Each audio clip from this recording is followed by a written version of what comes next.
bangka bumagsak sa lupa. Nakaligtas naman kaya ang piloto mula sa nasabing trahedya? Yan po ang ating aalamin mula sa mga detalye ng balitang ibabahagi maya-maya.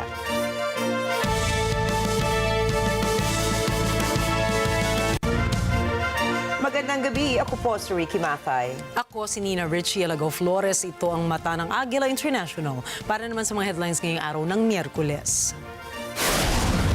Armed Forces of the Philippines nilinaw na hindi apektado ang Visiting Forces Agreement ng Pilipinas at Amerika ng aid freeze. Dole at ibang ahensya ng gobyerno nakahandang tumulong sa mga Pilipino deportees mula Estados Unidos. North Korean leader Kim Jong-un planong palakasin ang kanilang nuclear force. Israeli Prime Minister Benjamin Netanyahu bibistahin si US President Donald Trump sa White House. At bilang ng mga namatay sa stampede sa India, patuloy pang tumataas.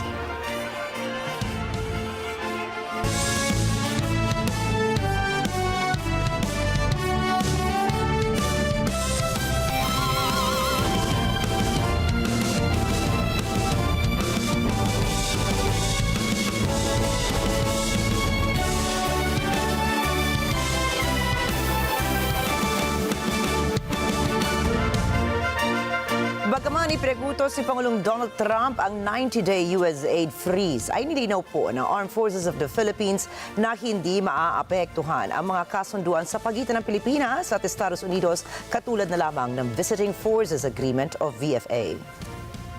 Kakibat kasi ng VFA ang balikatan exercises sa pagitan ng Pilipinas at ng Estados Unidos, ang long-standing joint military exercises ng dalawang bansa. Ipinahayag ni AFP spokesperson Colonel Francel Margaret Padilla na tuloy pa rin ang balikatan kahit noong una pang umupo si Trump ng taong 2017. Nilinaw din ni Padilla na ang VFA at balikatan ay mga kasunduan na hindi kasama ng US Assistance Program. Partikular anya na nirerepaso ng Trump administration ang mga financial programs na pinondohan ng Estados Unidos. Sa kabila nito, iginiit ang AFP official na inaasahang magiging isa sa pinakamalaki sa kasaysayan ang nakatakdang balikatan exercises ngayong taon. Inaasahang magsisimula na ngayong taon ang direct flight sa pagitan ng Pilipinas at ng India. Ayon kay Indian Ambassador to the Philippines, Sri Harsh Kumar Jain, nakikita na tataas pa ang people-to-people contact sa oras na magsimula na ang direct flight sa pagitan ng dalawang bansa sa susunod na mga buwan. Plano naman ng flag carrier na Air India at Indigo na magpa-cater sa continuous flight sa Pilipinas. Ang hakbang na ito ng Pilipinas ay bahagi ng layuning mapataas pa ang bilang ng mga turistang Indian nationals na buwibisita sa bansa para maabot ang tourism target dahil bumaba ang bilang ng Chinese arrivals. Para mabawasan ang pagkabulok at pagkasira ng mga gulay at ibang pananim sa Pilipinas, ay naglaan ang Department of Agriculture o DA ng 3 bilyong piso para magtayo ng 99 cold storage facilities. Ayon sa Agriculture Department, target simula ng pagtatayo ng mega cold storage facilities sa bansa ngayong taon. Inaasahan naman ng ahensya na magtatagal ito ng halos 18 hanggang 22 buwan matapos igawad ang kontrata para rito. Paliwanag ni Agriculture Secretary Francisco Chu Laurel Jr., makatutulong ang cold chain infrastructure na ito para mapalakas ang agriculture sector ng Pilipinas. Mapahahabaan niya ang shelf life ng mga agricultural products, magiging stable ang supply at presyo nito at makatutulong din na matiyak ang food security ng bansa. At para naman sa magiging power supply ng mga refrigerated warehouses na ito, titiyakin ng ahensya na gagamitin dito ang renewable energy sources katulad ng solar at wind energy. Pinawi ng Department of Agriculture o DA ang pangamba ng publiko na tataas ang presyo ng sibuyas sa mga pamilihan ngayong nagsimula na ang anihan nito. Subalit paglilinaw ni DA Assistant Secretary Arnel de Mesa, malabong tumaas ang presyo ng sibuyas sa ngayon. Unti-unting ginagamit na anya ang mga nakastock na sibuyas sa cold storage, lalo na at hindi pwede magtagal sa imbakan ang mga ito dahil baka masira. Inihayag naman ng Bureau of Plant Industry, mayroon pang stock ng pulang sibuyas ang Pilipinas na aabot sa 8,500 metriko tonelada. Habang ang dilaw na sibuyas naman ay mayroon pang 1,628 metriko tonelada. Sa ngayon, pumapalo ang presyo ng pulang sibuyas sa Metro Manila sa 100 hanggang 180 pesos kada kilo kumpara sa higit 500 pesos 2 taon na ang nakalilipas. Nakahanda ang Department of Labor and Employment o DOLE na tulungan ng mga Pilipinong na-deport mula US sa gitna ng immigration crackdown ng Trump administration. Tiniyak ni Labor Secretary Bienvenido Laguesma na handa ang gobyerno na sumuporta sa mga nasabing Pilipino, alinsunod na rin sa utos ni Pangulong Ferdinand Marcos Jr. Mayroong 24 na undocumented Filipinos ang pinadeport na mula Estados Unidos habang may 80 na nasa proseso pa ang kanilang deportation. Kasama naman sa mandatong ito ng gobyerno ang Department of Migrant Workers at ang Foreign Affairs Department sa pag-abot ng tulong sa mga Pinoy. Inaasahang makatatanggap ang mga Pilipinong deportees ng tulong pinansyal para masuportahan ang kanilang kinabubuhay at iba pa. Susunod, Israeli Prime Minister Benjamin Netanyahu nakatakdang bisitahin si US President Donald Trump. Mga imigrante sa Estados Unidos natatakot sa ilang bansa. At nasa bingit na nga ba ng nuclear war ang mundo? Alamin po ang mga detalye ng mga balitang yan at iba pa mga balita sa pagbabalik ng Mata ng Agila International.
I invoke my right to keep silent.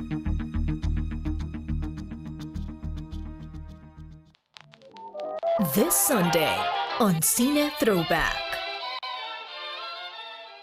They say that I was born the coldest day on earth. They say that I was born with a frozen heart. Some might even say I was carried at womb's length.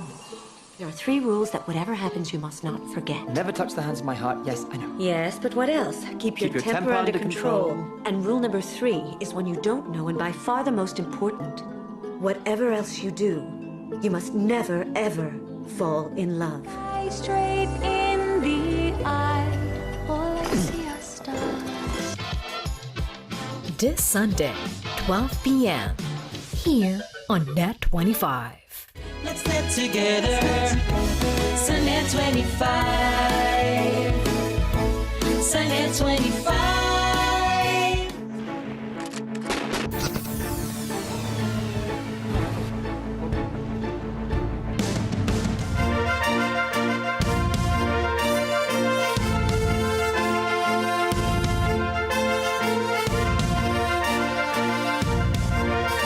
Nanawagan si North Korean leader Kim Jong-un para sa pagpapalakas ng kanilang nuclear force ngayong taon.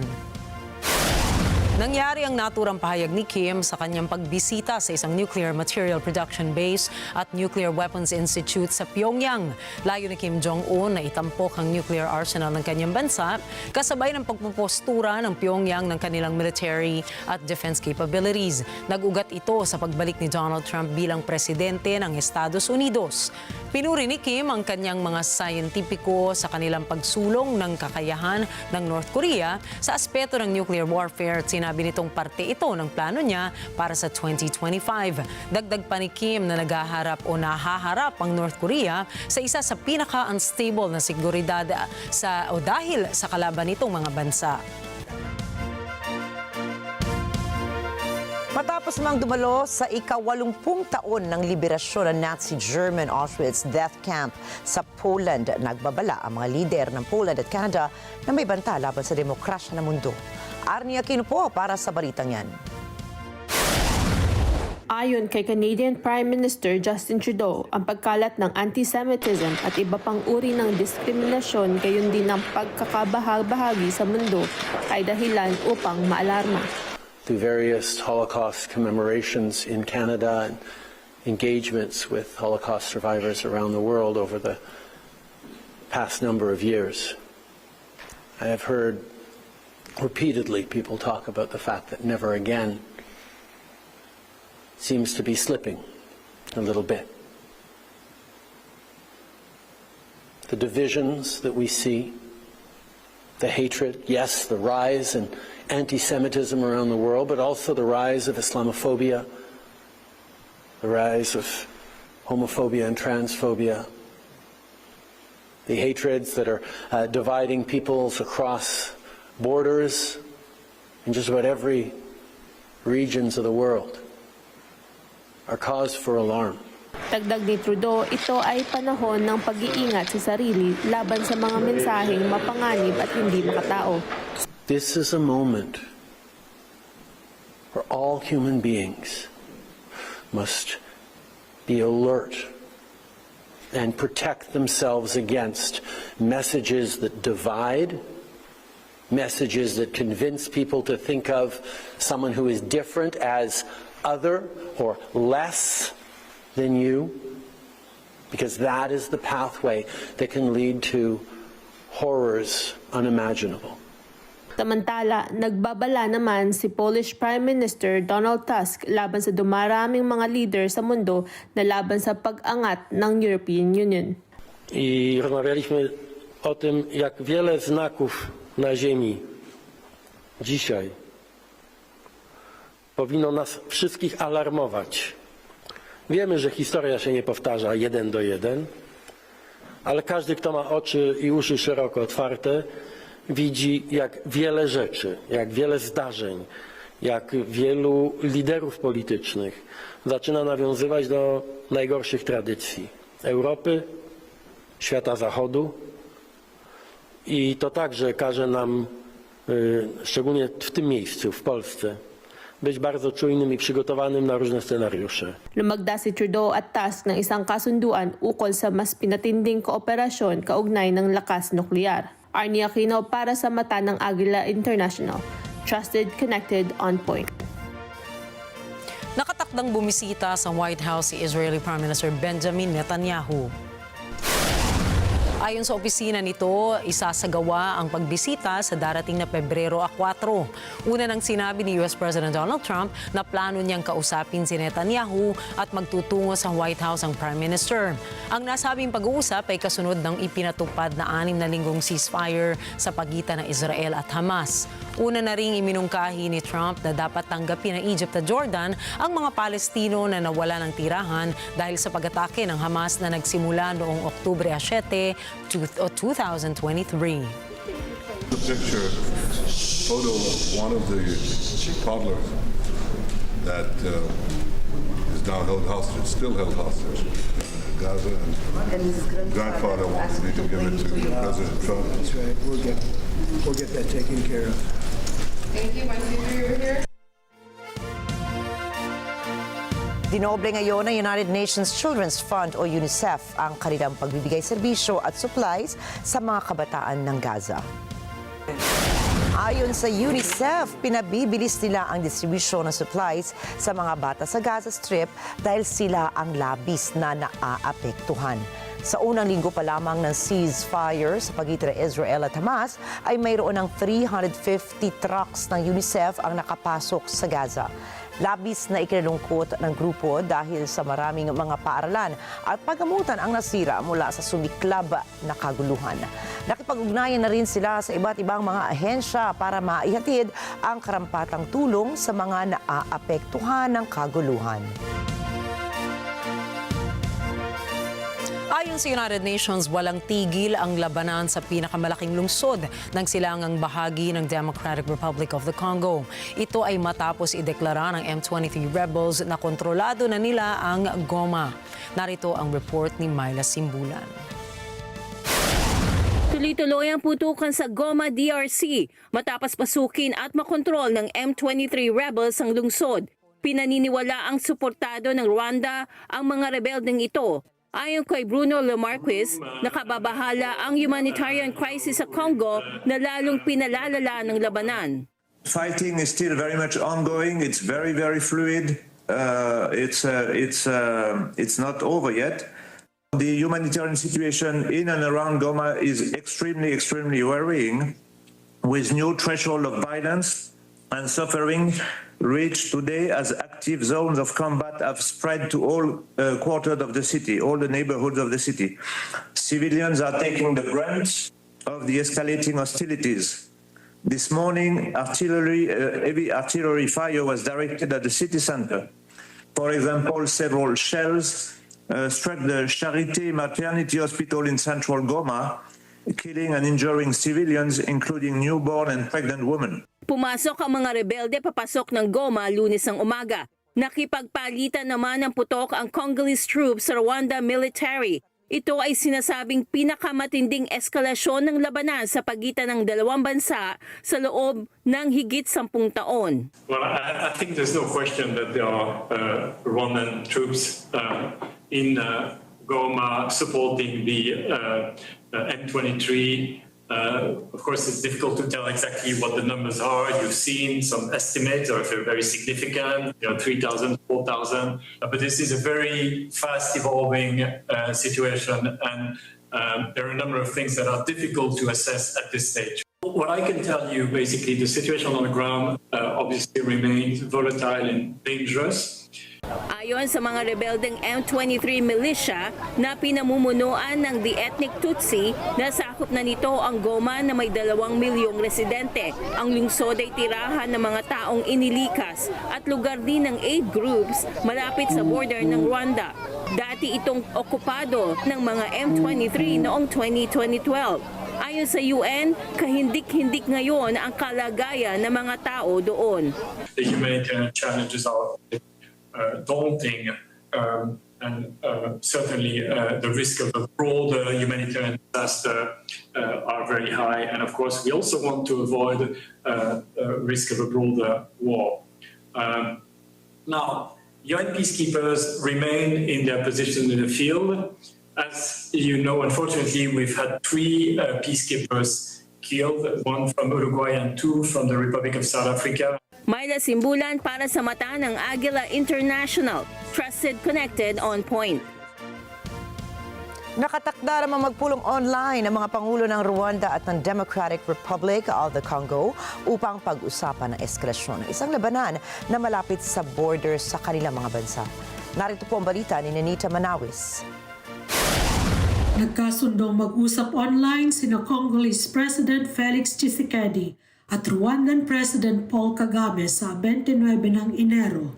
Ito ay sa gitna ng matinding eskalasyon sa ilang dekadang labanan sa silangang Congo at sa border nito sa Rwanda. Avec qui, depuis mon accession à la tête de la République démocratique du Congo, nous nous entendons très bien. Nos services collaborent, dans tous les domaines, l'armée, les renseignements, tant militaires que civils.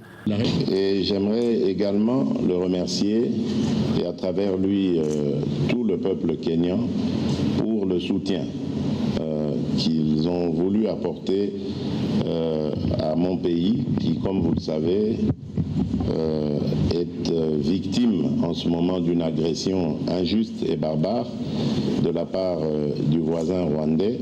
Noong Lunes, nilusob ng sinasabing Rwandan-backed rebels M23 ang pinakamalaking lungsod sa silangang Congo, ang Goma. Dahil dito, nagpalitan ng putok ang Congolese troops at Rwandan military. Inakusahan ng Congo ang Rwanda ng pagpapadala ng puwersa nito sa teritoryo at pagbabanta ng pagdanak ng dugo. Samantala, sinabihan naman ng gobyerno ang mga residente na manatili sa kani-kanilang mga tahanan at iwasan ang pagnanakaw. Ayon naman sa Rwanda, dahil sa labanan sa border nito, nalagay sa alanganin ang kanilang seguridad kung kaya't kinailangan nilang depensahan ito. Dagdag ng Rwanda, 5 ang namatay at 26 ang nasaktan dahil sa pagpapaputok ng Congo sa bayan ng Rubavu na malapit sa border. Ninita Manawis para sa mata ng Agila International. Trusted, connected, on point. Sunod-sunod ang tinatawag na migrant raid sa Estados Unidos bilang pagpapatupad ng ipinag-utos na paghihigpit sa imigrasyon ni Pangulong Donald Trump. Dahil rito, marami sa mga migrante ang natatakot, kabilang na ang mga recipients ng Deferred Action for Childhood Arrivals o DACA program. Si Bernard Gonzaga para sa balita. Ito si Sarai Marquez, isa siyang may-ari ng Mexican restaurant sa New York. Recipient din siya ng 12 taong programa na hinahayaan ang mga anak ng migrante na maging legally present sa Estados Unidos. Ang programang ito ay kilala bilang Deferred Action for Childhood Arrivals o DACA. Hinahayaan ito ang mga batang anak ng migrante na mag-enroll sa basic healthcare programs na mula sa 2010 Affordable Care Act o Obamacare. At sa gitna ng sunod-sunod na aksyon legal at mga pangre-raid ng bagong Trump administration, humarap si Marquez sa isang news conference in New York noong Lunes. Anya, binabalot sila ng takot dahil sa sitwasyon ngayon sa bansa. I am a DACA recipient. I have a small business in Staten Island, New York.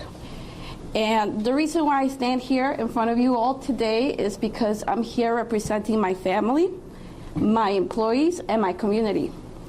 Currently, we're scared.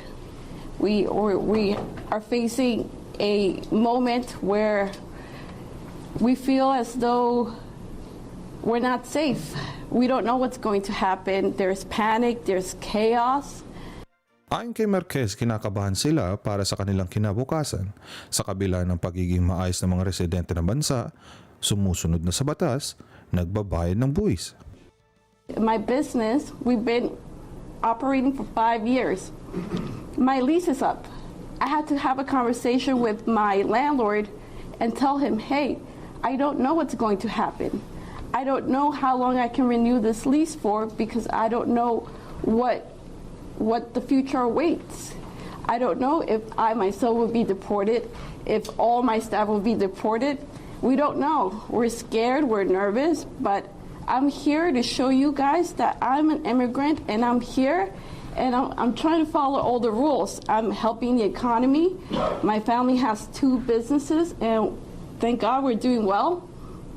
We're hiring people from the community, many who are also citizens or have legal status here. I pay my taxes. I follow the rules. So I want everyone to know that we're trying ourselves to help the country. We love it here. Ipinaalala ng immigrant advocates sa mga migrante ang kanilang mga karapatan, kabilang dito ang paghingi ng judicial warrant at ang pagtahimik sakaling lapitan ang mga ahente ng U.S. Immigration and Customs Enforcement o ICE.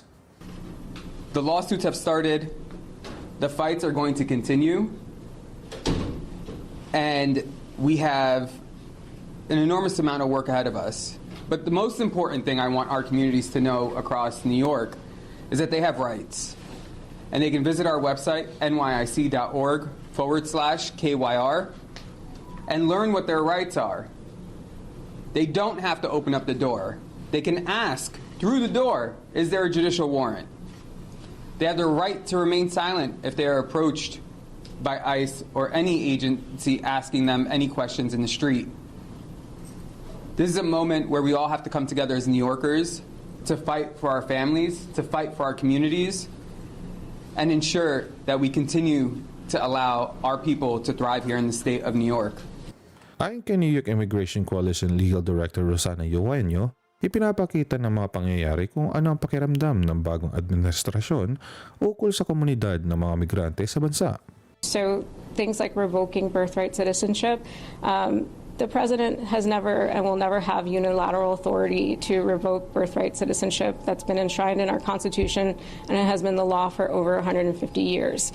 However, these kind of tactics of putting forward this executive order and the fact that it's going to be heavily litigated, it is meant to be distracting. It's meant to create, as I mentioned, that unifying theme. It's not just new arrivals who feel unwelcome here. That's meant to send a signal that all immigrant communities are not necessarily welcome by this administration here. Kamakailan ay pinag-utos ni Pangulong Donald Trump sa US military na tumulong sa seguridad sa border.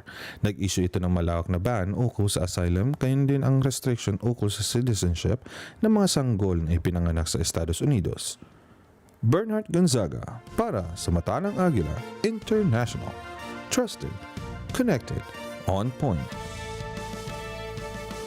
Samantala, sinabi ni Venezuelan President Nicolas Maduro na magiging bukas ito sa pagtanggap ng mga migrante ng Venezuela na ipadedeport ng Estados Unidos. Porque nosotros sí le decimos a nuestros migrantes, queremos que vuelvan para que sean felices aquí, para que vengan a emprender, a trabajar, a construir en su tierra, que lo que hacen en su tierra quedará. Les quedará a ustedes, les quedará a sus hijos, para que vengan aquí a cantar, a bailar, a rumbear, a trabajar, a estudiar, a hacer patria. Nosotros sí queremos que vuelvan. Si por allá no los quieren, nosotros sí los queremos, con amor. Y abrimos nuestros brazos a esta Venezuela bendita. Ito ang naging sagot ni Nicolas Maduro sa polisiya ni Trump na nakatuon sa pag-deport ng mga illegal, undocumented and convicted immigrants mula sa kanyang bansa.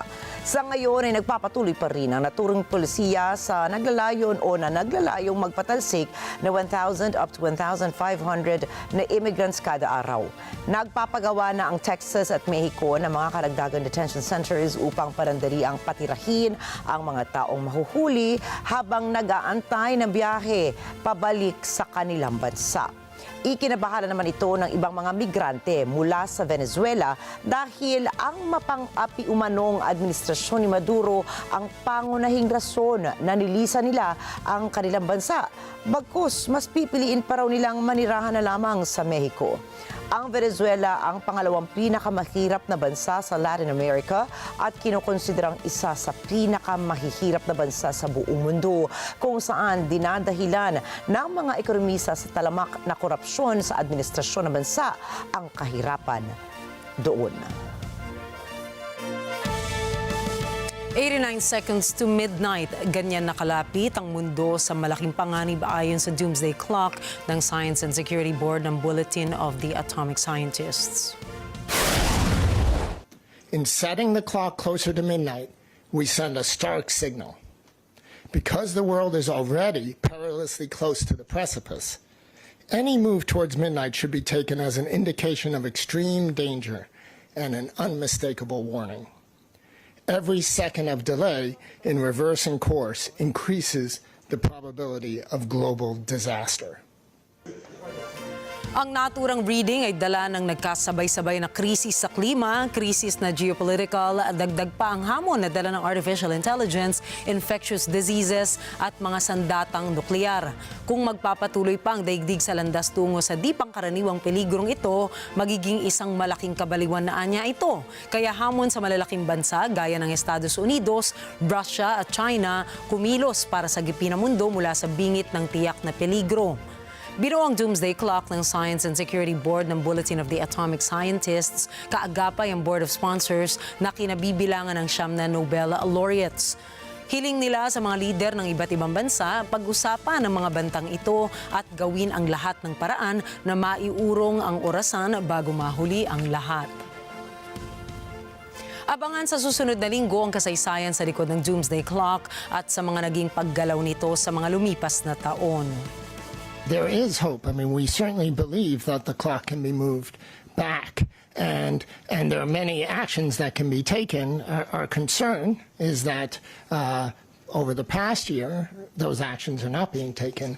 But as you've mentioned, there are many specific things on all the areas that we cover where there could be clear progress. The world is sort of forgetting the horrors of nuclear weapons, that there's this presumption that that's in the past and that it's no longer a concern. And I think many people around the world are worried because these weapons still exist. They're still poised to annihilate the planet in a matter of minutes. If there were any conversations about changing the time in the last week. Susunod, eroplano ng Busan Air nasunog sa South Korea. High-speed rail na magkokonekta sa Thailand at China magsisimula na. At Selena Gomez naiyak dahil sa mga pangyayari sa Estados Unidos. Yan at iba pang mga balita sa pagbabalik ng Mata ng Agila International.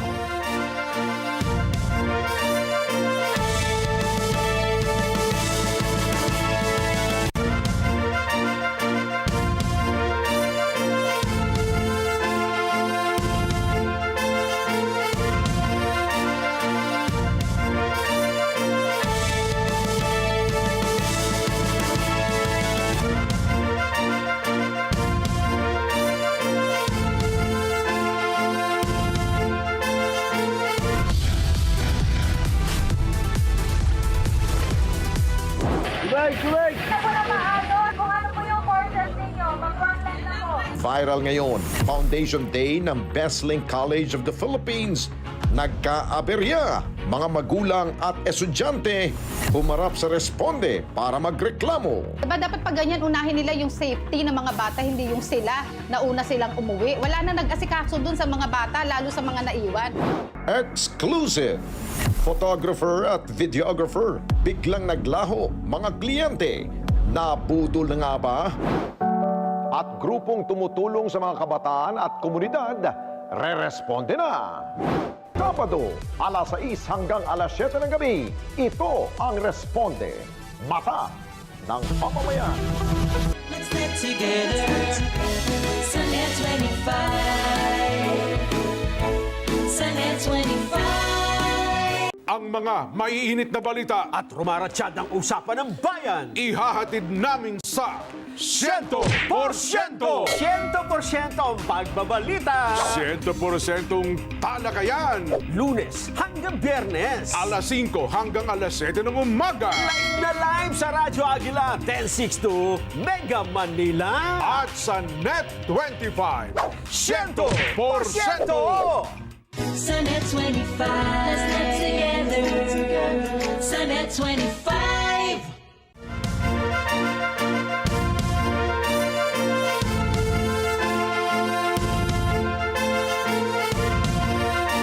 Ang trade war o ang digmaang pangkalakalan ng Estados Unidos at ng China ay matagal ng economic conflict. Ang hidwaan pong ito ay nagsimula pa noong taong 2018 na siyang unang termino ni US President Donald Trump. Nagpataw si Trump ng mga taripa sa mga bakal at aluminum na nanggagaling sa China. Inakusahan din ni Trump ang China ng pagnanakaw ng intellectual property nito sa pamamagitan naman ng technology transfer. Sagot ng China, walang katotohanan ang mga alegasyon ng Estados Unidos at sinabi nitong ang US ang nagsimula ng trade war. Gumanti rin ang gobyerno ni Chinese leader Xi Jinping sa Trump administration sa pamamagitan ng pagpapataw ng taripa sa ilang produkto na galing naman ng Estados Unidos. Nagpatuloy ang trade wars na Trump at Xi hanggang September 2018. Nagsikap din sila na magkaroon ng isang ceasefire noon, subalit 2 taon pa ang lumipas bago nagkasundo ang US at China na bawasan na ang kanilang tariff rates. Nangyari pa ang tariff reduction na ito noong kasagsagan ng COVID-19 pandemic. Nang umupo si President Joe Biden sa White House, ay mas maraming Chinese companies ang nasama sa listahan ng trade blacklist. May ilang US officials ang nagsabi na ilan sa mga Chinese companies na ito ay sumusuporta sa modernisasyon na militar ng China. Kaya umiwas ang Estados Unidos na mapunta sa China ang teknolohiya nito na pwedeng magamit ng Beijing sa counter-stealth and counter-submarine applications. Taong 2022 na mag-usap sa US Treasury Janet Yellen at Vice Premier Liu ukol sa pagtanggal naman ng taripa. Nakita rin sina Biden at Xi sa G20 Summit sa Indonesia, subalit walang naging formal na usapan kung ititigil na ba ang trade war. Pumagitna na ang World Trade Organization o WTO, subalit umapila ang US sa desisyon ng WTO at ipinagpatuloy pa rin ng Washington at ng Beijing ang kanilang paghihigpit sa import and export relations. Batay po sa datos ng WTO, ang net export na manufactured goods ng China ay $1.81 trillion, habang ang Estados Unidos naman ay nasa $1.22 trillion. Noong Setyembre ng nakaraang taon ay pangatlo ang China sa pinakamalaking trading partner ng Estados Unidos na bumubuo po sa halos 11% ng kabuuang kalakalan ng US. Napakagandang pakinggan, hindi ba? Subalit, hindi sang-ayon si Trump sa sitwasyon na ito na kung tawagin ay trade imbalance umano o trade deficit, kung saan mas marami pong ini-import ang isang bansa kaysa sa ini-export nito. Ayaw maulit ni Trump ang nangyari noong taong 2018 kung saan mas maraming ini-import ang US sa China kaysa sa in-export nito. Sa katunayan po, ang kabuuang trade deficit ng Estados Unidos noong 2018 ay $621 billion. Kaya sa pagsiklab ng panibagong US-China trade war ay hindi lamang Beijing ang makakatikim ng karagdagang taripa. Isinama na rin ni Trump sa listahan ang Canada at Mexico na siyang first and second largest trading partners nito. Hindi rin pinalampas ng Washington leader ang European Union dahil sa $350 billion deficit na naranasan nito. We're thinking in terms of 25% on Mexico and Canada because they're allowing vast numbers of people. Canada's a very bad abuser also, vast numbers of people to come in and fentanyl to come in. Other countries are big abusers also. You know, it's not just China. China's an abuser, but the European Union is very, very bad to us. They treat us very, very badly. They don't take our cars. They don't take our cars at all. They don't take our farm products, essentially. They don't take very much. We have a $350 billion deficit with the European Union. They treat us very, very badly. So they're going to be in for tariffs. Ilan sa mga produkto at sektor na inaasahang tatamaan ng Trump tariffs ay artificial intelligence chips, rare earth metals, semiconductors, agriculture technology, electric vehicles, manufacturing, defense, and military systems. Paano maaapektuhan ng trade war ang mga mamimili? Maaaring makaranas po ang mga mamimili na mas mataas na presyo sa mga imported goods dahil po yan sa taripa na tiyak nakahantong sa karagdagang gastos sa pamumuhay. At upang masolusyonan ang posibleng pagtaas ng cost of living ay dapat lamang na magkaroon ng mga diplomatikong pagpupulong ang mga lider ng mga bansang pangunahing sangkot sa trade war. Dapat ay magkaroon ng mga negosasyon nang sa gayon ay maibsan din ang paghihirap ng bulsa ng mga mamamayan.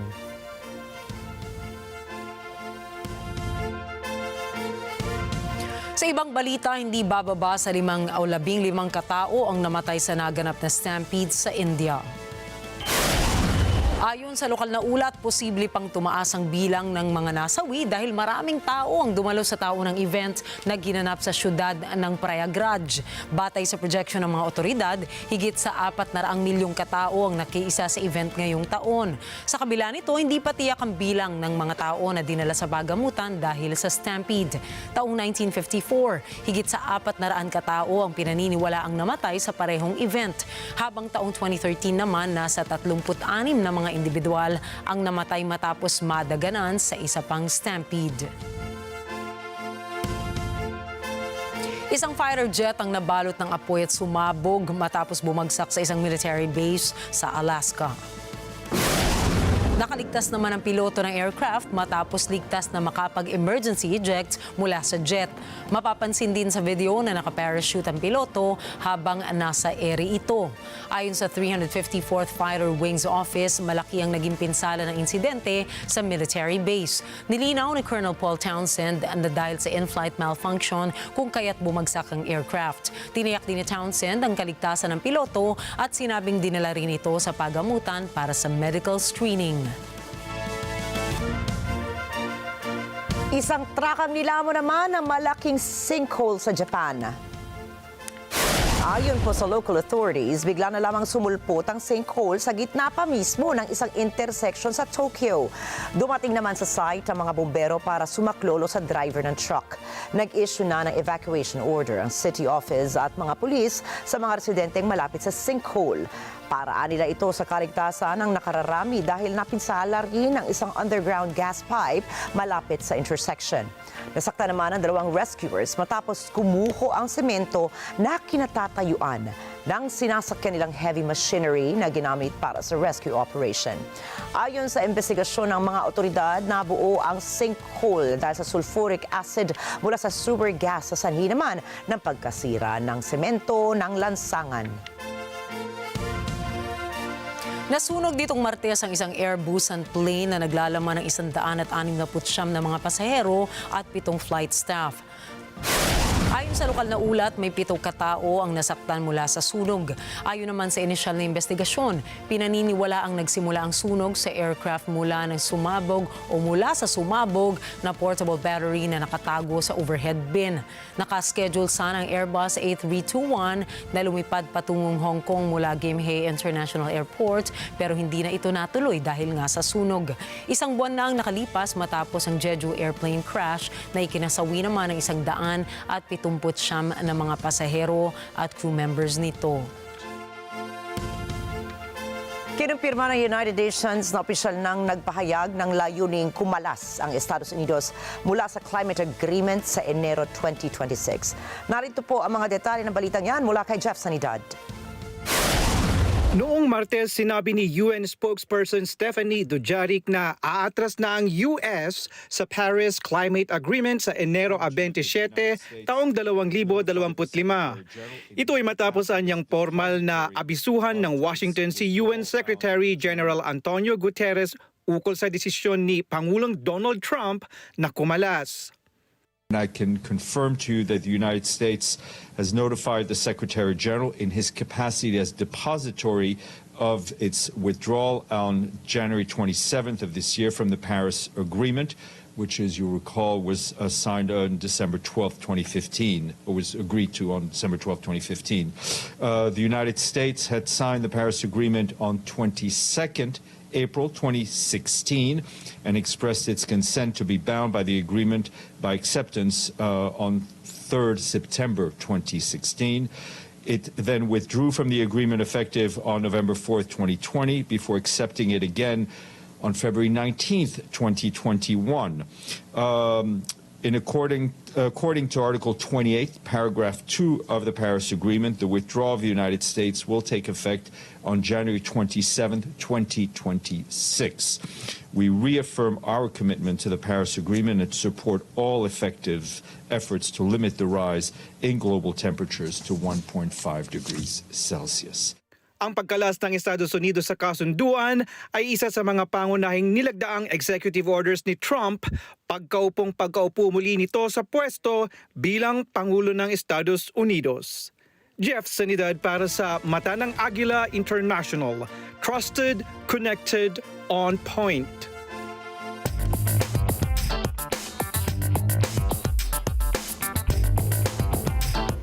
Tiniyak ng White House noong Martes na hindi damay sa pansamantalang tigil pondo ni Pangulong Donald Trump ang ilang mga ahensya na nagsisilbing pangunahing sandalan ng mga nangangailangan sa Estados Unidos. Gayon din kasama sa mga kinumpirma ng administrasyon ang dagdag taripa ng Estados Unidos sa Mexico at Canada ngayong linggo. Si Rosel Feria para sa mga detalye.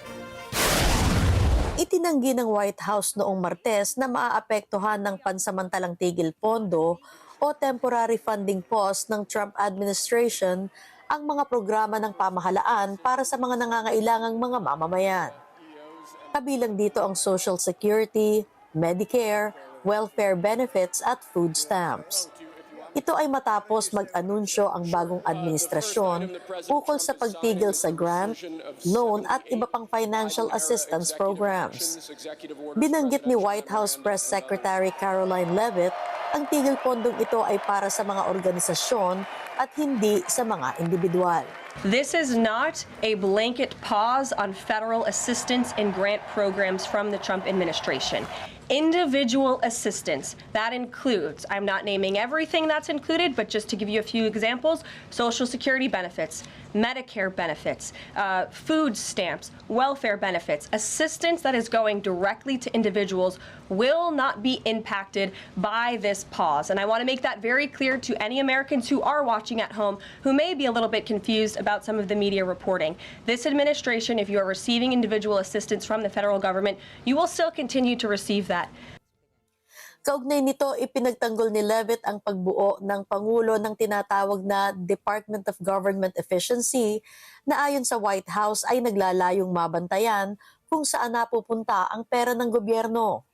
It is the responsibility of this president and this administration to be good stewards of taxpayer dollars. That is something that President Trump campaigned on. That's why he has launched DOGE, the Department of Government Efficiency, who is working alongside OMB. And that's why OMB sent out this memo last night, because the president signed an executive order directing OMB to do just this.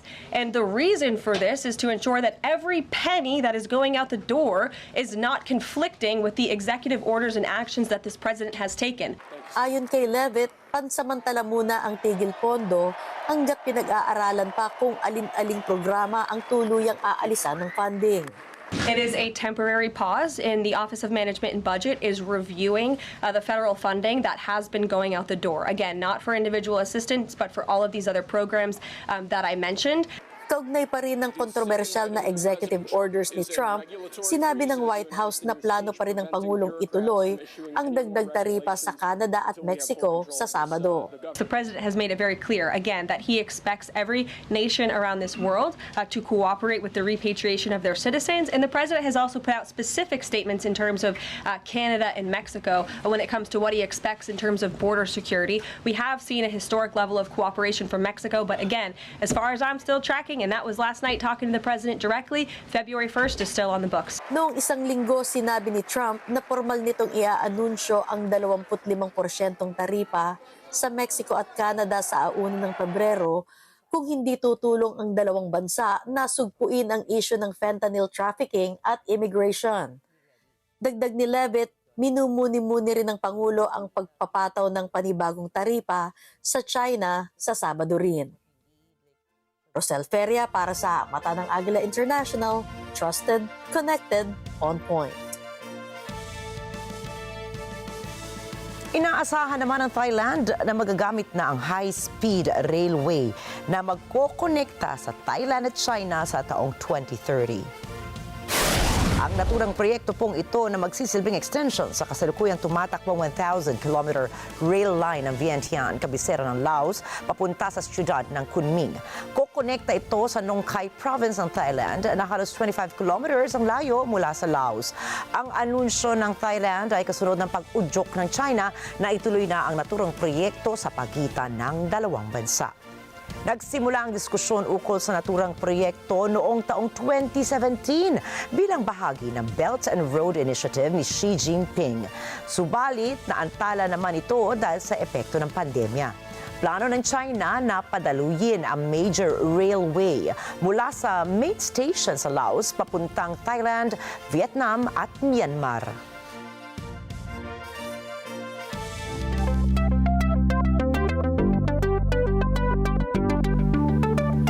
Ipinahayag ng OpenAI na makikipagtulungan ito sa Washington para maprotektahan ang US technology mula sa karibal nitong Chinese artificial intelligence models. Ayon sa tech firm, bilang sila ang nangungunang AI builder sa Amerika, titiyakin nila ang seguridad ng intellectual property o IP ng US. Mahalagaan nilang magkaisa ang kumpanya sa US government para sa kapakanan ng US technology. Ang hakbang na ito na OpenAI ay kasunod ng muling pagsusuri ng Estados Unidos sa posibleng national security concerns mula sa Chinese tech firm na DeepSeek.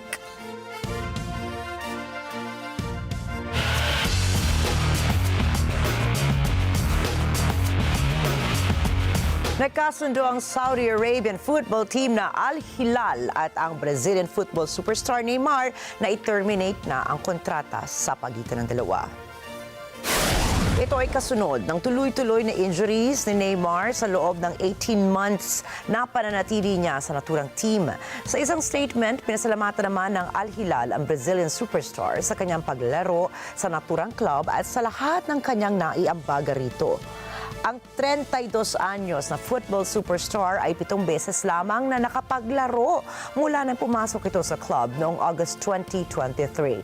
Ito ay sa kabila ng natatanggap na sahod na ito po $104 million kada taon.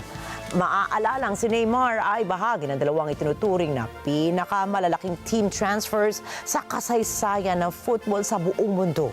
Una ay noong pumasok siya sa Paris Saint-Germain mula Barcelona sa 2017. Ito ay sa halagang 220 million euros at pangalawa ay noong pumasok siya sa Al Hilal noong August 2023. 2 buwan mula nang pumasok sa Al Hilal, tuluyan nang na-injure ang kanyang kaliwang tuhod habang naglalaro sa World Cup qualifier noong October 2023 na siyang naging dahilan naman ng isang taong hindi nito paglalaro. Siya ay isa sa mga highest paid football superstars sa buong daigdig, kasama na ang kapwa superstar na si Cristiano Ronaldo. Gagamitin ng Gilas Pilipinas ang lalahukan nilang friendly games bilang paghahanda sa FIBA Asia Cup 2025 qualifiers. Aalis ang Gilas patungong Doha sa Pebrero 13 para lumahok sa International Friendly Basketball Championship sa Qatar. Mula Pebrero 14 hanggang 16, ang laro na lalahukan naman ng host country na Qatar, Egypt, Lebanon at Pilipinas. Makakasama nila si Troy Rosario na siyang pumalit sa injured player na si Kai Soto. Tiwala si Gilas coach Tim Cone sa 6'6" na si Rosario na kayang dalhin ang koponan at umaasa itong mapipili ito sa final roster. Kabilang kasi si Rosario nang magwagi ng 3 gintong medalya ang Gilas sa Southeast Asian Men's Basketball. Unang makakaharap ng Gilas sa FIBA Asia Cup 2025 qualifiers ang Taiwan sa Pebrero 20 habang ang New Zealand ay sa Pebrero 23.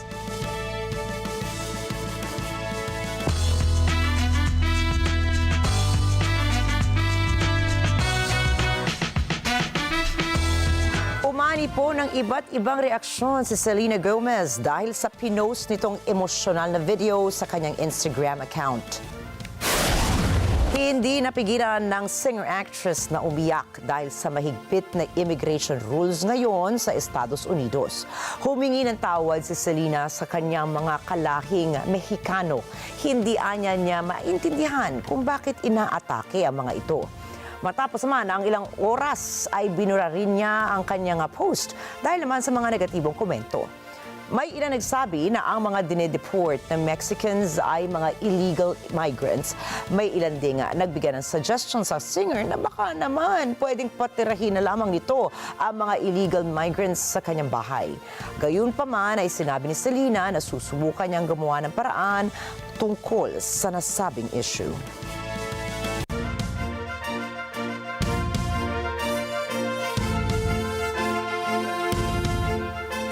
At syempre po, holiday ngayon, Nina? So sana po ay nag-enjoy po kayo kasama ang inyong mga mahal sa buhay. Dapat naman, tuwing may pagkakataon na magkasama-sama ang pamilya sa tahanan, gawin natin yan. Ako, ayan. At tandaan po narito kami para maghatid ng balita saan mang dako ng mundo. Muli, ako po si Rikki Mathay. Ako si Rikki Alagao Flores. Ito po ang Mata ng Agila International. Para naman po sa iba pang mga balitang nangyari rin sa iba't ibang panig ng mundo, punta tayo kay Alma Angeles para sa Mata ng Agila World News. Take it away, Alma.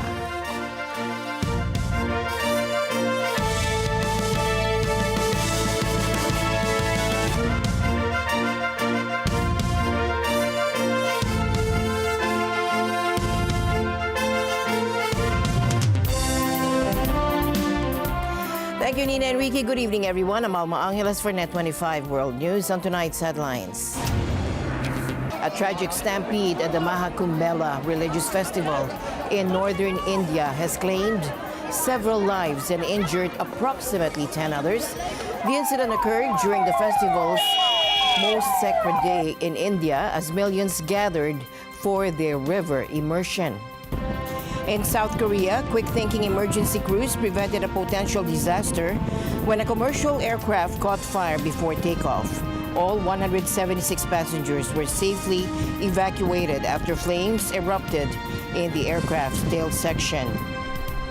In environment news, a groundbreaking study released by U.S. and European scientists has linked climate change to the intensity of this month's devastating Los Angeles fires. And the news starts now.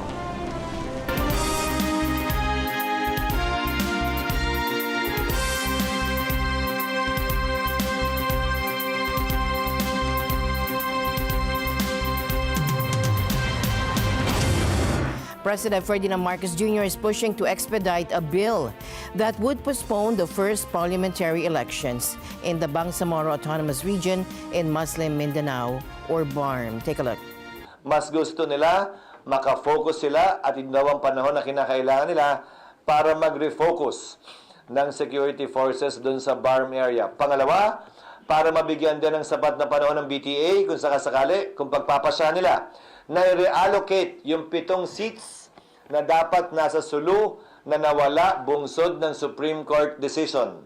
Dahil kung i-reallocate yon, meron silang prosesong kailangan pagdaanan sa Bangsamoro Transition Authority, may publication pa yon, tapos kailangan mag-adjust na naman ng balota at period of filing ng COMELEC dahil hindi sila nagpa-file ng kandidato kung sakasakali sa 7 seats sa Sulu. So, binibigyan lang ng sapat na allowance at leeway. Kesa naman bumalik na naman sila sa Kongreso at humiling ng dagdag na 2 buwan o 1 buwan pang extension. A tragic stampede at the Mahakumbela religious festival in northern India has claimed several lives and injured approximately 10 others. The incident occurred during the festival's most sacred day in India as millions gathered for their river immersion. Now, drone footage revealed the massive scale of the gatherings, with countless devotees converging before dawn at the temporary township. The initial stampede began at around 1 a.m. local time, although authorities initially deemed it not serious. However, the situation deteriorated when fleeing devotees encountered a second bottleneck at an exit, forcing them to turn back toward closed pontoon bridges. Suddenly, there was a huge crowd and we got stuck somehow. People started pushing aggressively and we fell. Now, Reuters correspondents at the scene reported multiple casualties with emergency services rushing to the riverbank. An official speaking anonymously confirmed the death toll and injury count.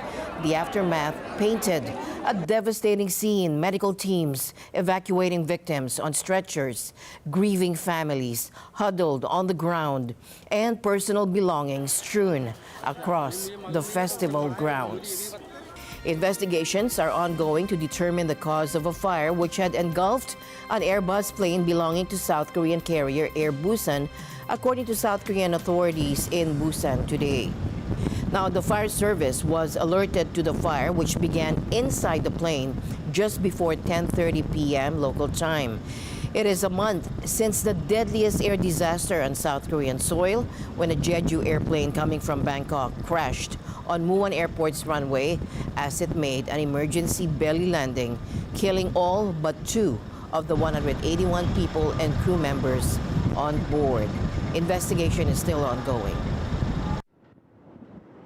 An Air Busan flight caught fire on Tuesday night at South Korea's Gimhae International Airport in Busan, just before departure to Hong Kong.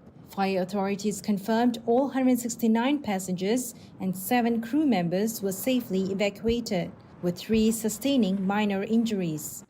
The fire engulfed a 17-year-old Airbus A321ceo plane around 10:30 at night. Investigations are underway, with Busan Mayor Park Hyung-jun calling for a review of aviation safety. We can't confirm the exact cause yet, but the fact that this big accident burned down the plane should be used as an opportunity to check the entire aviation system we have. Tuesday's incident follows last month's deadly Jeju air crash in Muan, which killed 179 people.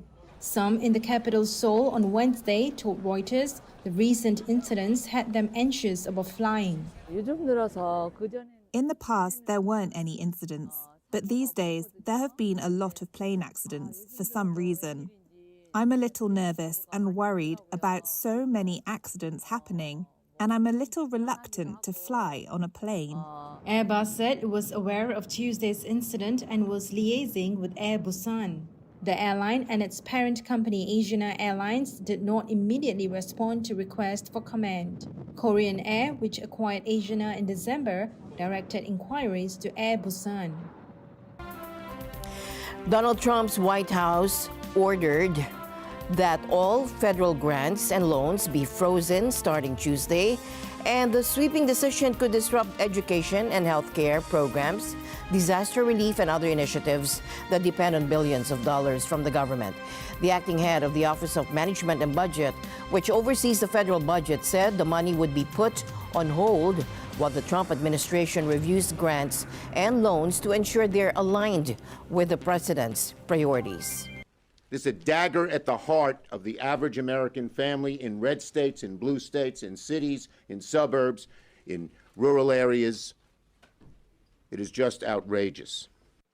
A U.S. judge on Tuesday temporarily blocked part of the Trump administration's sweeping directive to pause federal loans, grants, and other financial assistance. In a Washington, D.C. federal court hearing, U.S. District Judge Lauren Ali Khan ordered the White House to not block funding to existing programs until February 3rd, a win for advocacy groups who said the policy would be devastating.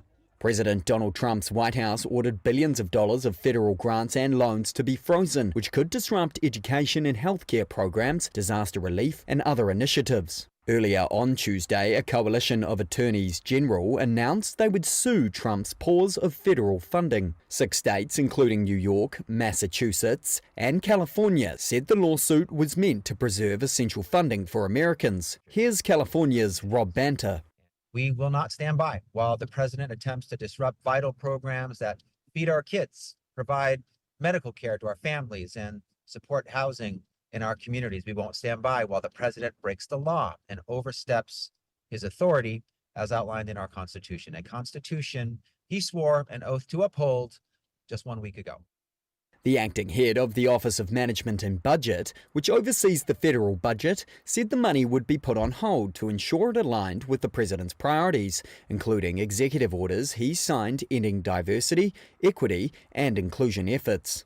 New York Attorney General Letitia James said 20 states, including New York, were blocked from Medicaid's payment system, a public health insurance program for low-income people. This is not a question of being adversarial. This is a question of the Constitution and the rule of law. And all of us took an oath to obey the Constitution and uphold it. Clearly, his actions are arbitrary and capricious. His actions violate the Constitution, the separation of powers. He fails to respect a co-equal branch of government. He exceeded his authority. The White House said Medicaid was exempted and no payments had been affected. This is not a blanket pause on federal assistance and grant programs from the Trump administration. Individual assistance, that includes, I'm not naming everything that's included, but just to give you a few examples, Social Security benefits, Medicare benefits, food stamps, welfare benefits, assistance that is going directly to individuals will not be impacted by this pause. Georgetown University law professor Stephen Vladeck said the funding halt runs afoul of Congress's legislative control of public funding. This is a nuclear-tipped broadsword. And to allow this kind of program to go forward would not just have immediate, harsh, deleterious effects on all kinds of segments of society.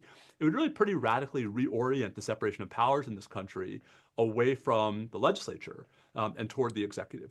Vladeck said he expects the administration to walk back the policy or lose in court. The US Justice Department, which would defend the policy in court, did not immediately respond to requests for comment. Tensions are high at the U.S.-Mexico border after gunfire erupted from the Mexican side, targeting U.S. Border Patrol agents in Texas. Officials confirm no agents were hurt, but the area remains an active crime scene. The shooting happened at Fronton Island, a small strip of land in the Rio Grande. And Texas authorities say they've credible evidence linking the attack to members of a Mexican drug cartel. In response, the Pentagon is stepping up security, deploying thousands of Marines to reinforce the southern border. Right now, about 2,000 troops are already on site, assisting with border fortifications. These soldiers, once on the front lines of America's war on terror, are now reinforcing fencing with steel beams and barbed wire. Meanwhile, U.S. officials have also ramped up deportations. The Pentagon released footage of migrants being loaded onto U.S. Air Force cargo planes for removal. Many of them had hoped to secure legal entry, but now face uncertain future. We were waiting for the CBP-1 appointments, but now we're all left with our hands tied as Trump says stay in Mexico. I'm here because my husband was killed in Ecuador. I have evidence, complaints, videos of how they killed my husband. They also killed the father of my grandchildren, who are also here. I'm here with my children and grandchildren, and our dream is to reach the United States.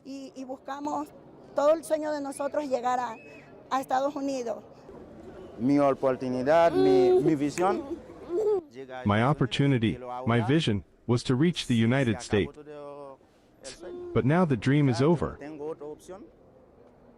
I have no other choice but to stay here because of the deportation policies of the United States. And because my country, Haiti, isn't safe. It has political problems. I don't want to return there now. But President Trump is doubling down on border security. He's asking Congress for more funding to carry out mass deportations, vowing to remove what he calls illegal alien criminals from the U.S. In the coming weeks, I'm looking forward to working with Congress on a reconciliation bill that financially takes care of our plans to totally and permanently restore the sovereign borders of the United States once and for all.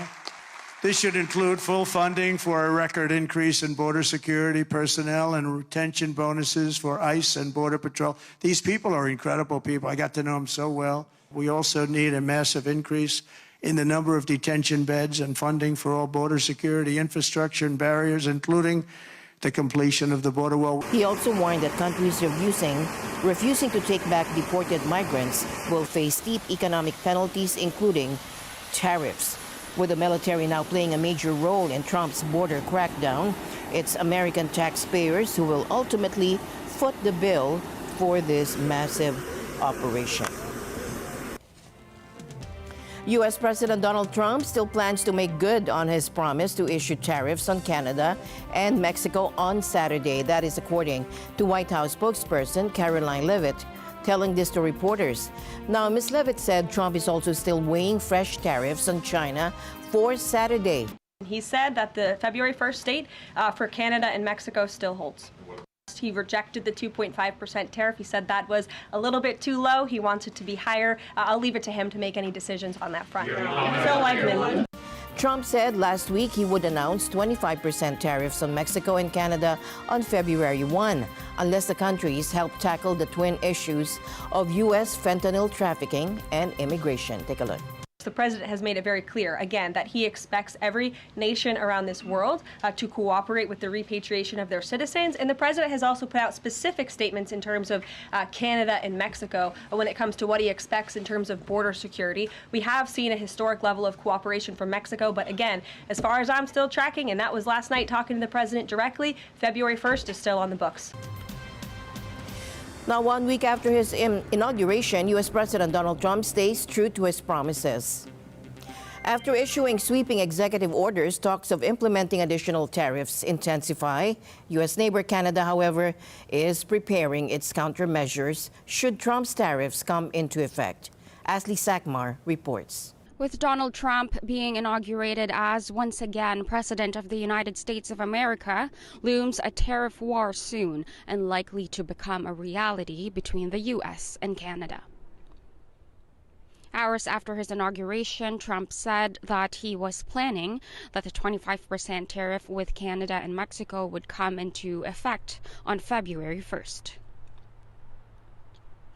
Canada's new Minister of Finance, Dominique LeBlanc, is not surprised with Trump's statements and that the U.S. president can be unpredictable. We're not going to speculate on what exactly are different scenarios. Next week, we think we'll know the precise details of what these tariffs will mean to the Canadian economy, and we'll be ready, of course, to respond from a position of strength, and we hope as a unified country. But it doesn't serve any purpose. I get that everybody is imagining complicated circumstances. We're very much on the job, and we're working together. And when we see the full extent of what the American proposal is, of course, we'll respond.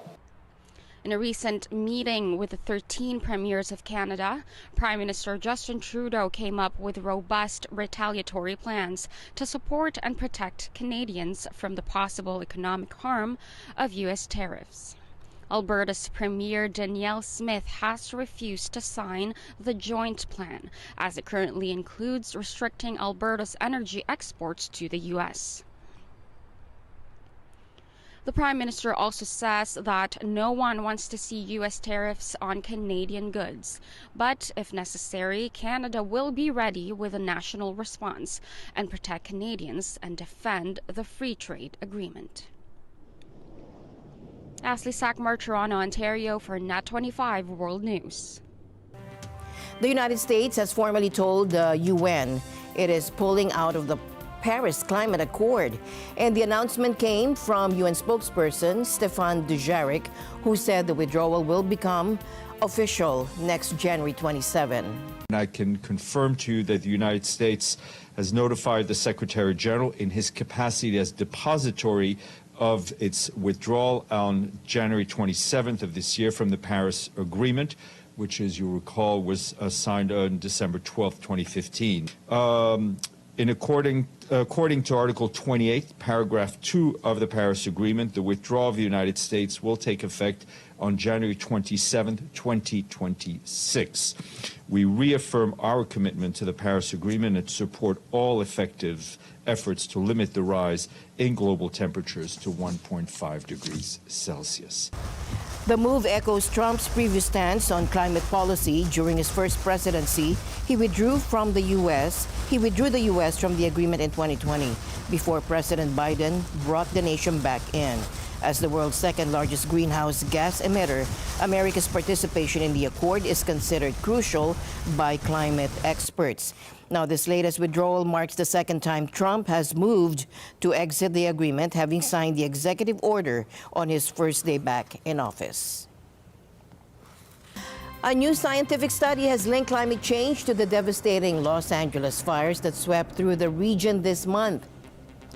Now, the fires claimed at least 28 lives and left nearly 16,000 structures damaged or destroyed. According to research published yesterday by World Weather Attribution, a coalition of international scientists, global warming has made such extreme fire conditions 35% more likely in the Los Angeles area. The study also found that the unusually dry conditions experienced in Los Angeles from October through December are now more than twice as likely to occur compared to pre-industrial times. These are very, very fast-moving fires. The wind speeds were incredibly strong, and we had an incredibly dry and contiguous fuel bed. So realistically, this was a perfect storm when it comes to conditions for fire disasters. The ingredients in terms of climate enabling and weather driving the fires, and the huge built environment sort of right downwind from where these ignitions occurred. And Dr. Claire Barnes from Imperial College London explained the statistical findings. According to this statistical model, peak January fire weather this extreme is about 35% more likely to occur in the current climate than it would have been if the climate were 1.3 degrees cooler, so without anthropogenic warming. In the observations, an October to December period as dry as 2024's is expected about once every 20 years. And it's about 2.4 times more likely to occur in the current climate than in a cooler pre-industrial climate. But we also note that the likelihood of this low rainfall was increased by the oncoming La Nina conditions, but to a lesser degree. So it was made about 1.8 times more likely, or 80% more likely.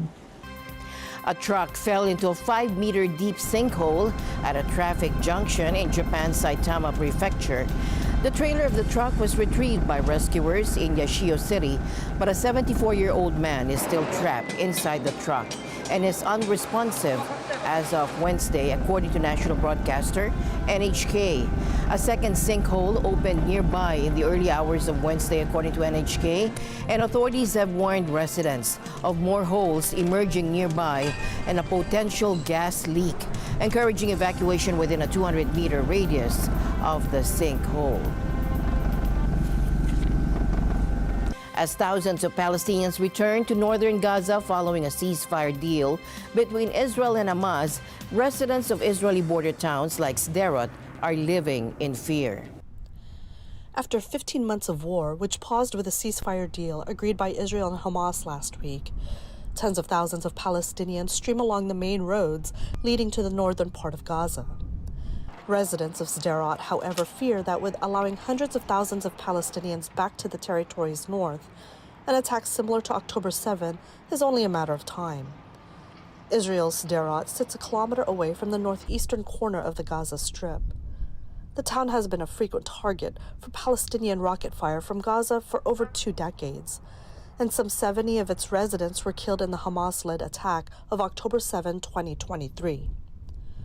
48-year-old Sderot resident Eben Dayan recalls how the attack on October 7 changed their life.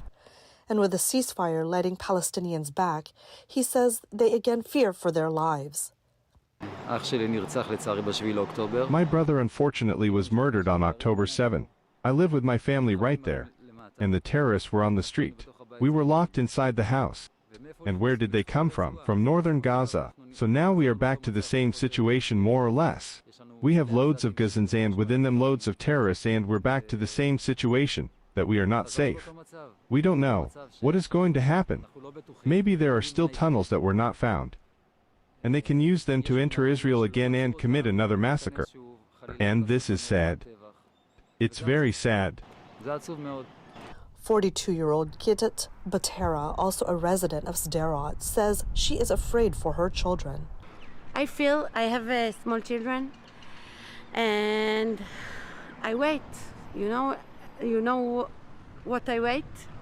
The next October 7, because I know when you give the terrorists free, October 7 come back. Not now, in the future. And I feel panic. 68-year-old Alice Spector is certain an attack like October 7 will occur sooner than later. Everything that happened on October the 7th, at this moment when they let the nuke the Hamas militants back to northern Gaza, will repeat itself? They, the Hamas, say a year. It won't be a year. They will choose the date. The implementation of the Israel-Hamas ceasefire deal began Sunday, January 19, after negotiators U.S., Egypt, and Qatar brokered a deal with both parties. Bernadette Regini for Net 25 World News. The doomsday clock has been set to 89 seconds to midnight, the closest it has ever been. The clock is a symbolic timepiece showing how close humanity is to destruction. Take a look. This is the closest the world has ever been. In setting the clock closer to midnight, we send a stark signal. Because the world is already perilously close to the precipice, any move towards midnight should be taken as an indication of extreme danger and an unmistakable warning. Every second of delay in reversing course increases the probability of global disaster. The countries that possess nuclear weapons are increasing the size and role of their arsenals, investing hundreds of billions of dollars in weapons that can destroy civilization many times over. Meanwhile, arms control treaties are in tatters, and there are active conflicts involving nuclear powers. The world's attempts to deal with climate change remain inadequate, as most governments fail to enact the financing and policy initiatives necessary to halt global warming.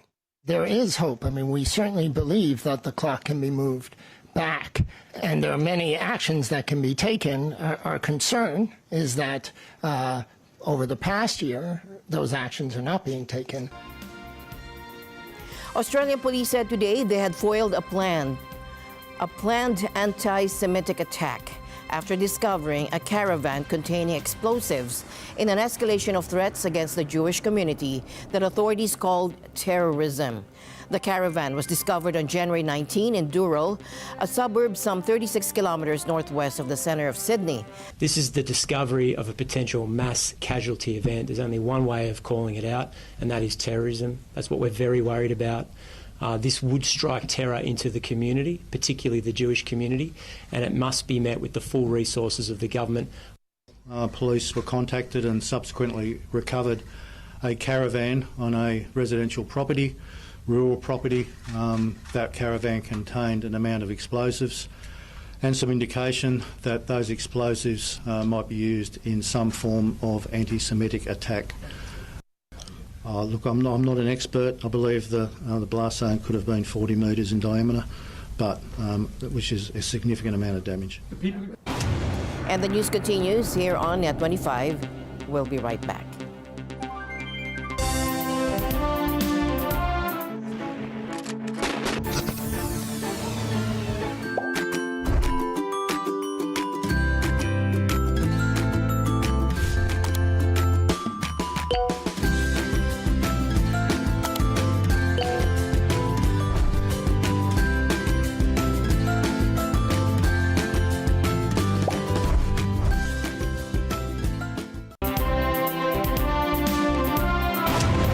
A new chapter in aviation history unfolded as U.S. startup Boom Supersonic achieved what no private company had done before, breaking the sound barrier with its XB-1 aircraft over the Mojave Desert. Take a look. The return of supersonic air travel just might have come a step closer. There we are. XB-1 is supersonic, faster than the speed of sound. US startup Boom Supersonic sent its XB-1 jet through the sound barrier on Tuesday. It says the test flight over the Mojave Desert marked the first time any privately funded plane has hit the landmark speed. Legendary pilot Chuck Yeager was the first human to exceed the sound barrier back in 1947. Such speeds have since become routine for many military aircraft. But supersonic travel hasn't been on offer to airline passengers for some 2 decades. That is, since the Anglo-French Concorde was retired in 2003. Its success was limited by high operating costs that made tickets very expensive. Now Boom has plans to develop a successor. Dubbed Overture, it's meant to carry up to 80 passengers across the Atlantic in about 3.5 hours. That's roughly half the time taken by a regular jet. Company CEO Blake Scholl says regulations are now the main stumbling block.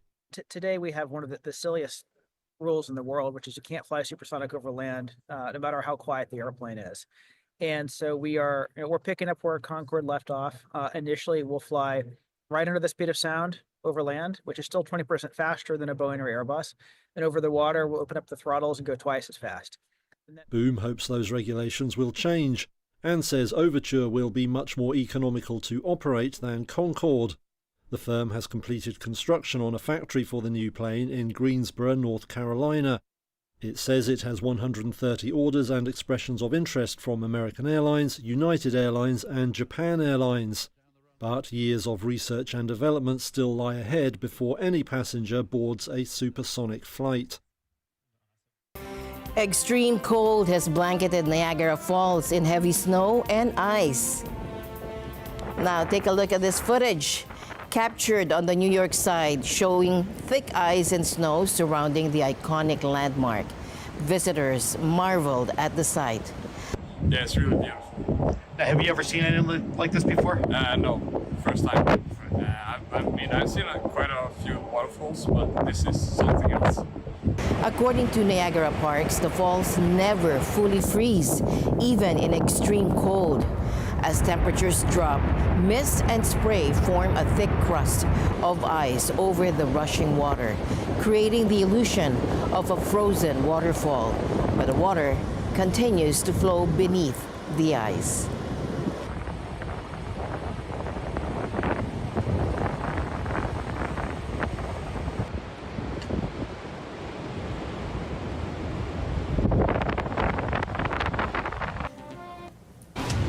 And that's it for tonight's broadcast. For everyone here on Net 25, I'm Alma Angeles. Thank you for joining us. Good night.